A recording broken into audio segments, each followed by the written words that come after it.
Olá, amigos na fé e visitantes do canal. A paz e a graça do nosso amado Salvador, o Mashiach ungido do Elohim vivo. Vamos continuar então, como tinha falado, no estudo do livro do profeta Hoshea, no capítulo 10. E no versículo 1 temos, aqui na versão de King James, Israel é uma videira bela e viçosa, que cobre-se de frutos conforme a abundância do seu fruto. Assim multiplicou a construção de seus altares. Quanto mais próspera a terra, tanto mais erguem colunas, com arte e esmero. Temos aqui o Eterno dizendo que, de fato, Israel é uma terra como uma videira bela e viçosa, abençoada, que cobre-se de frutos, conforme a abundância do seu fruto. Porém, mesmo eles sendo muito abençoados, com frutos da terra, multiplicou a construção de seus altares e suas idolatrias com os povos pagãos. À medida que eles eram muito abençoados, com uma videira bela e viçosa, eles tanto mais erguiam colunas com arte e esmero a ídolos pagãos. Estão entendendo? Igualmente, eles faziam a idolatria e não agradeciam ao Criador.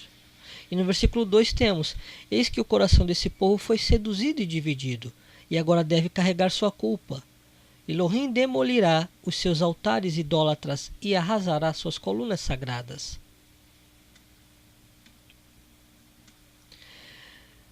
E nesse dia eles exclamarão: é certo que não temos um rei, porque não reverenciamos a Yahweh.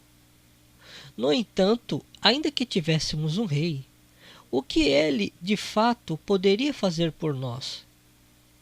Estão entendendo? Eles sabiam, eles estavam conscientes que estavam no pecado. E como o profeta disse e profetizou, chegaria esse tempo que eles mesmos diriam que não teriam rei, pois a casa de Israel ficou sem rei depois do cativeiro, depois de serem dispersados por outras nações. E no versículo 4 temos: ora, os reis costumam fazer muitas promessas, mas não as cumprem. Juram falsamente e celebram pactos que não honram. Por isso os litígios brotam como ervas venenosas nos sulcos dos campos arados. Vejam aqui também nesse versículo 4 uma alusão aos tempos atuais também, onde muitos desejam governantes, líderes, porém não se preocupam se estão buscando ao Eterno ou não. Se preocupam em escolher líderes, porém a palavra diz que juram falsamente e celebram pactos que não honram. Eles costumam fazer muitas promessas, mas não as cumprem. Então, antes de escolher um presidente, o povo precisa se conscientizar que as coisas só podem melhorar para si mesmos e para o próximo se eles buscarem o reino dos céus em primeiro lugar e a sua justiça, e as demais coisas vos serão acrescentadas. E assim teremos uma nação abençoada.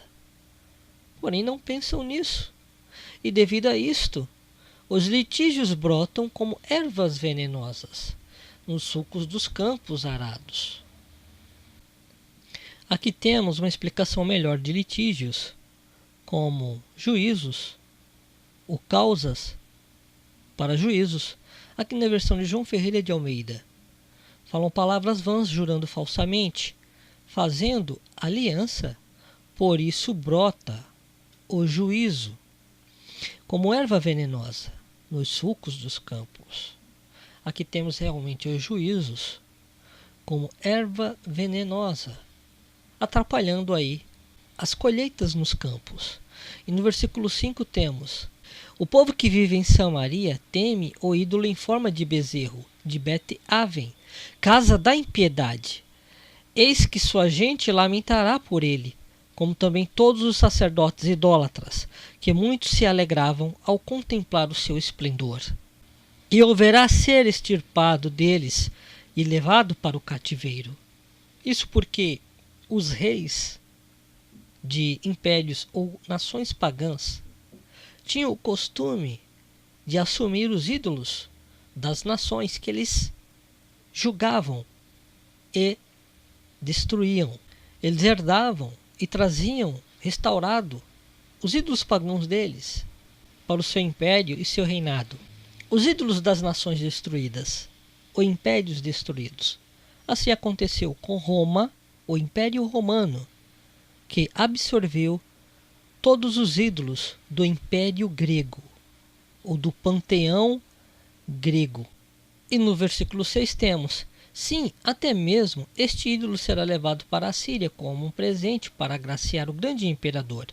Neste momento Efraim será humilhado, e Israel se envergonhará grandemente por conta do seu inútil ídolo de madeira, porque eles se prostraram diante de um ídolo de madeira. E esse mesmo ídolo passou a ser ídolo do rei da Assíria, o qual destruiu a casa de Israel, mostrando que aquele ídolo também não protegeu a Israel. Quem mostrou isso? O próprio Criador. Por isso diz: Israel se envergonhará grandemente por conta do seu inútil ídolo de madeira. E no versículo 7 temos: eis que o rei da Samaria será como lasca de madeira sobre a superfície das águas. Aqui era o rei de Israel, lá na Samaria, que seria levado como uma lasca de madeira por uma corrente de um rio, como se fosse uma lasca de madeira flutuando sobre a superfície das águas, ou da água corrente de um rio. Seria levado. E os altos de Aven, os altares da impiedade, o pecado de Israel serão despedaçados. Espinhos e ervas daninhas crescerão e envolverão todos os seus altares. E nesse dia o povo clamará aos montes: aterrai-nos, e gritarão às colinas: caí por sobre nós. Vemos aqui uma referência de espinhos e ervas daninhas. Na versão de João Ferreira de Almeida temos: espinheiros e abrolhos crescerão. São juízos pelo pecado, pois o Eterno abençoava a terra, porém ao pecarem, ele a amaldiçoava. Como temos lá no livro de Gênesis, aqui do lado direito, no capítulo 3, versículo 18, quando Adão pecou e o Eterno amaldiçoou a terra por causa do pecado, dizendo: espinho e cardos também te produzirá, e comerás a erva do campo. Espinhos e cardos. Cardos aqui são as ervas daninhas. O Eterno abençoava a terra de Israel, porém por causa do pecado, ele julgava com espinhos e ervas daninhas para crescerem, e assim passar a ser uma terra infértil para o povo de Israel. E no versículo 9: ó Israel, tu tens pecado desde os dias de Gibeá, e continuou errando até hoje. Porventura a guerra contra os que praticam malignidades não os afetou em Gibeá? Lembram que vimos no capítulo 9 sobre a cidade de Gibeá, onde tinham violentado a concubina de um levita? Pois é, desde aqueles tempos, o Eterno diz que eles continuaram errando até aquele dia, naquele tempo em que ele falava, profetizava através do profeta Roxéia. Ó Israel, tu tens pecado desde os dias de Gibeá, e continuou errando até hoje. Porventura a guerra contra os que praticam malignidades não os afetou em Gibeá? Ele está dizendo que eles herdaram aqueles mesmos pecados, porque eles faziam muitas malignidades e naquela guerra cometiam pecados hediondos, a ponto de homens malignos violentarem a concubina de um levita a noite inteira. E muitos outros tipos de pecados. O Eterno não tinha se esquecido de nenhum deles. e não deixaria de efetuar justiça contra aquele povo. No versículo 10 temos: ora, eu mesmo corrigirei o meu povo, quando bem entender. Nações serão reunidas contra eles para castigá-los por causa do seu duplo pecado. No versículo 11, porquanto Efraim era uma novilha domada, que gostava muito de pisar o trigo para lhe tirar a casca, assim colocarei uma canga sobre o seu belo pescoço, que tanto poupei. Conduzirei Efraim mediante arreios, farei Judá lavrar a terra, e Jacó se ocupará de fazer sulcos no solo.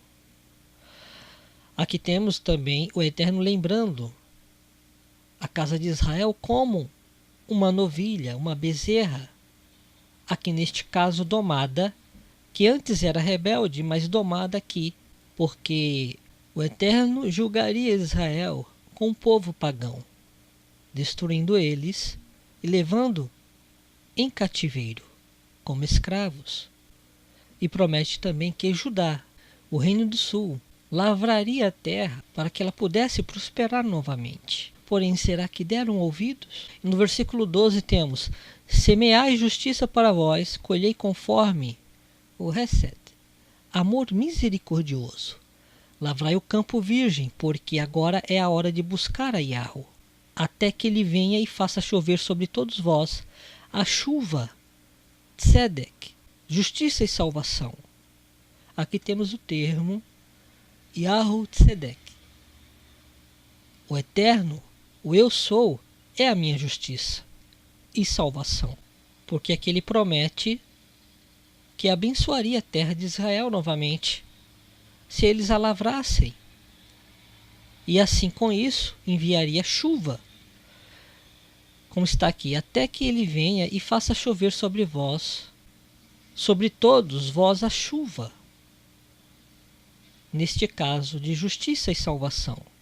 Isso aqui também tem um sentido espiritual do nosso amado Salvador, na chuva serôdia, de justiça e salvação como Rei dos Reis, o qual reinará sobre as duas casas de Israel, quando vier com poder e grande glória.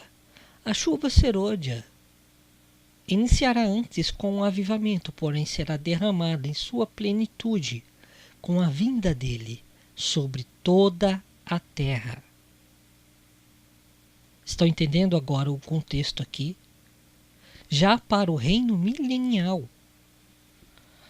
E no versículo 13 temos: todavia plantastes a impiedade, colhestes a malignidade, comestes fruto da mentira e do engano, visto que tendes confiado na vossa própria capacidade e na multidão dos vossos guerreiros.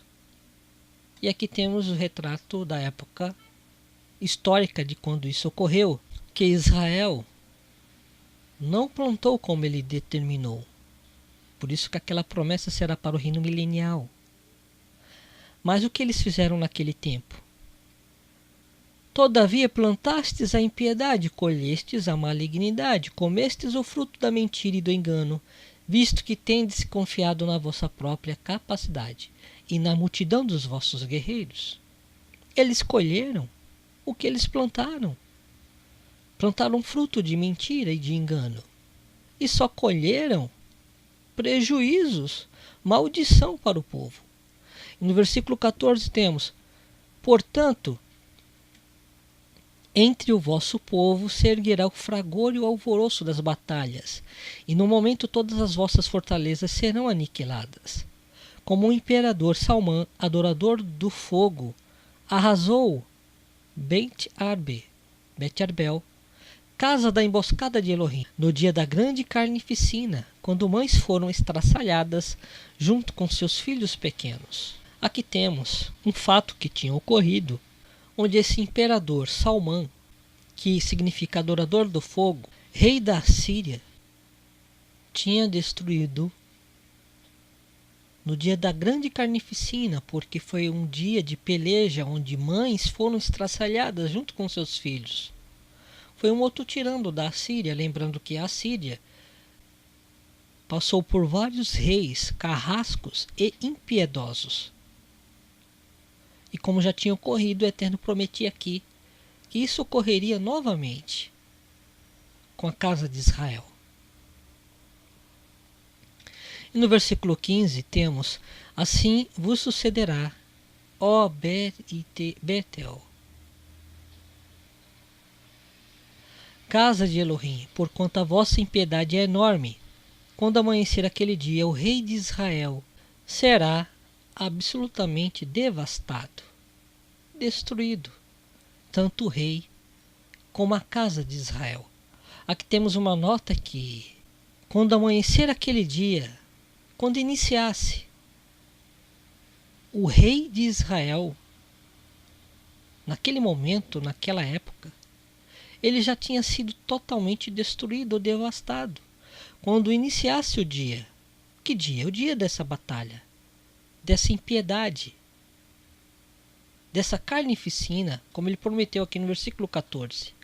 Antes de terminar ou concluir a guerra, já no início daquele dia de guerra, o rei de Israel já teria sido e foi absolutamente devastado, destruído.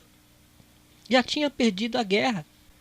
Então, o que aprendemos com a reflexão desse capítulo, meus amados irmãos?